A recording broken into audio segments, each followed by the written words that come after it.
chez Kerfala Kaba. Il y a aujourd'hui ce jardin 2 octobre, des branches qui sont coupées. Beaucoup estiment que le jardin a été bradé et que les investisseurs sont revenus pour changer sa physionomie. Dites-nous qu'est-ce qui se passe réellement ici.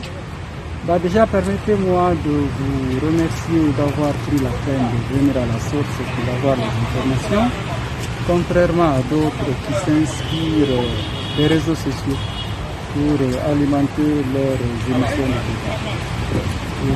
Je comprends parfaitement ce que tu dis sur les réseaux sociaux, c'est la fibre patriotique qui est en train de parler aujourd'hui.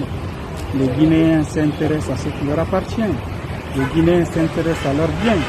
Le fait que les Guinéens sont en train de se lever aujourd'hui, maintenant, pour le jardin du 2 octobre, démontre, si besoin est, de l'amour et de l'intérêt qu'ils ont pour le seul parc d'attraction de la République du Guinée.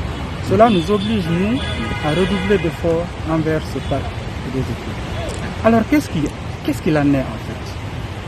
Le parc du 2 octobre, contrairement à ce qu'on dit qu'on est en train de faire un massacre des arbres ici, vous constaterez par vous-même qu'aucun arbre n'a été abattu.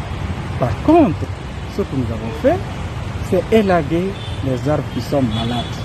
Nous sortons actuellement de la saison de pluie, pendant laquelle saison il y a beaucoup de vent, donc des risques que les branches mortes ne puissent tomber sur les personnes et leurs biens.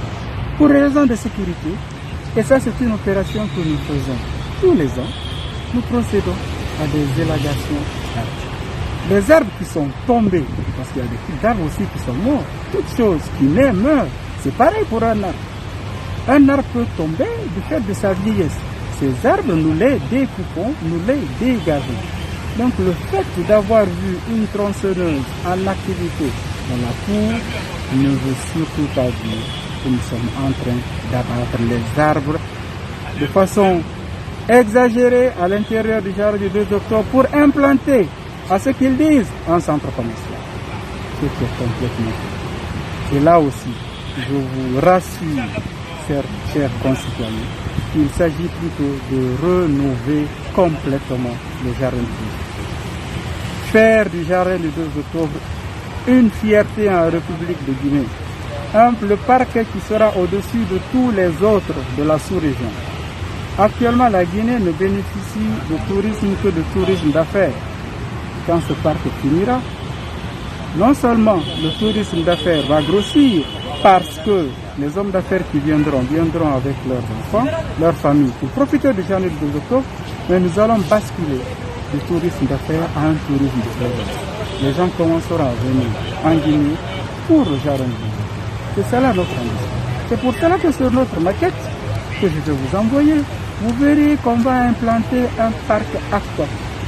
Nous allons implanter, vous avez certainement entendu parler de la grande roulette, de la grande roue, de l'eau. Vous avez entendu parler aussi des montagnes russes. Les montagnes russes, c'est prévu qu'il y en ait. Vous avez entendu parler des fontaines, nous ferons des fontaines à eau. Nous allons aménager un espace artisanal. C'est pour vous dire que absolument rien ne sera coupé en Guinée. Sur ce parc. Au contraire, nous avons l'intention d'implanter de nouveaux arbres. Non seulement au parc du 2 octobre, mais au-delà, jusqu'à Sibiri, dans les zones minières, où il y a beaucoup de désertification du fait de l'homme, du fait de nos mines. Nous ne pouvons pas œuvrer dans le domaine de l'environnement et nous rendre coupables, s'il vous plaît, de couper les arbres. C'est pas possible, c'est du non-sens.